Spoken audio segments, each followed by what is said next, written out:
আসসালামু আলাইকুম বন্ধুরা, চলে আসলাম আজকে একটা অন্যরকম ভিডিও নিয়ে। এখন বাজে 9টা 16 মিনিট, সবে আমি ঘুমাতে আসলাম।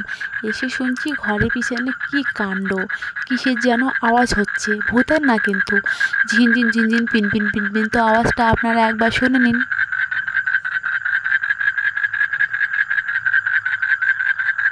তো আওয়াজটা শোনা হয়ে গেছে। কার কার ঘরের পিছনে এরকম আওয়াজ করে? তো মনে মনে ভাবছি, আমার তো অনেক ফেসবুক ফ্রেন্ড আছে, তাদেরকেও একটু শোনাই, তারাও একটু শুনুক, আমি একাই কেন শুনবো। অনেকে বলতে পারে যে এটা ফেসবুকে পোস্ট করার কি দরকার। তো আমার ভালো লাগছে, আমি পোস্ট করেছি। আপনাদের ভালো না লাগলে আপনারা দেখবেন না, কিন্তু কেউ বাজে কমেন্ট করবেন না। আমি কিন্তু এই ধরনের আওয়াজ বেশিরভাগ বর্ষাকালে শুনি। এখন কিন্তু বসন্তকাল, তারা মনে হয় ভুল করে বসন্তকালে আওয়াজটা করছে। তো এতক্ষণ ধরে ভিডিওটা দেখার জন্য সবাইকে ধন্যবাদ। সবাই ভালো থাকবেন, সুস্থ থাকবেন। গুড নাইট, আল্লাহ হাফিজ।